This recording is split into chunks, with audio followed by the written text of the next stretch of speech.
माझा तुझ्यावर आणि देवकीच्या संस्कारांवरती पूर्ण विश्वास आहे.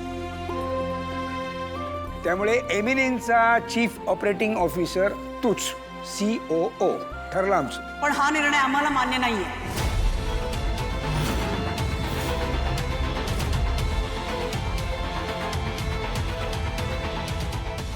पद्मिनी काकू ऐका. एवढा मोठा निर्णय घेण्याआधी तुम्ही आम्हाला विचारलेलं नाही, पण मला बोलायचंय. पद्मिनी काकू ऐका माझं. मला माहिती आहे तुम्हाला हे सगळं पटलेलं नाहीये, पण प्लीज आपण याविषयी नंतर बोलू. नंतर नाही, आत्ता. मला आत्ता बोलायचंय. माहितीये मला तुम्हाला माझ्या युवराज बद्दल काय वाटतं ते. तो वाया गेलेला मुलगा आहे, बेजबाबदार आहे. आणि आम्ही दोघे असूनही आम्ही युवराजवर चांगले संस्कार केले नाही. पण देवकीने एकटीने तिच्या मुलाला वाढवलं आणि तो प्रामाणिक आहे. पण कोणी ठरवलंय? कोणी ठरवलं?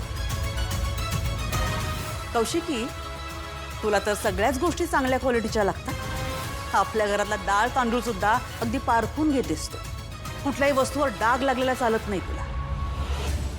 मग ज्या माणसाला तुझ्या कंपनीत एवढ्या मोठ्या पदावर बसवणार आहेस तू, त्याच्या चारित्र्यावरचे डाग बघितले नाहीस तू?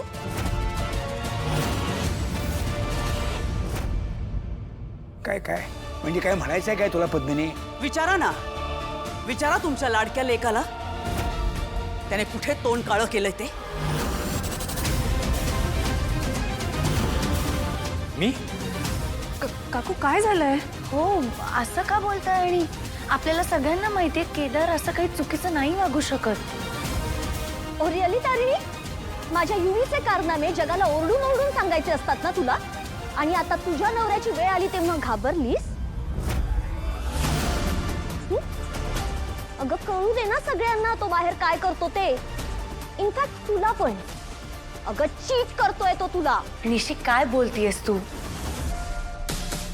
निशिता प्लीज, दरवेळेला त्यांना त्रास देण्याची वेगळी कारणं शोधून नकोस. हा विषय वाढवू नकोस प्लीज. अजिबात नाही. या वेळेला तर ती तुमचे सगळ्यांचे डोळे उघडण्याचा प्रयत्न करते.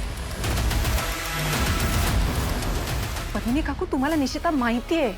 तुम्ही तिची बाजू काय घेताय? हो, एरवी दिली नसती, पण मी जे बघितलंय ना ते बघितल्यानंतर माझ्याकडे दुसरा पर्यायच उरला नाही. आणि तुमच्याकडेही उरणार नाही ह्या मुलाला घराबाहेर काढण्याशिवाय.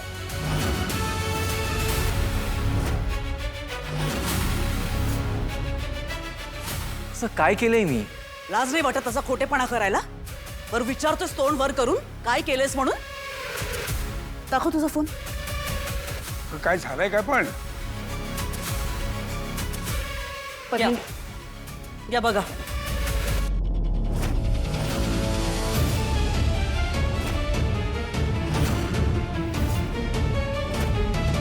बघा तुमच्या लाडक्या मुलाचे प्रताप बघा.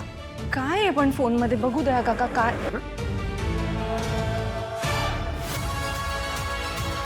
बघ बघ, तू पण बघ.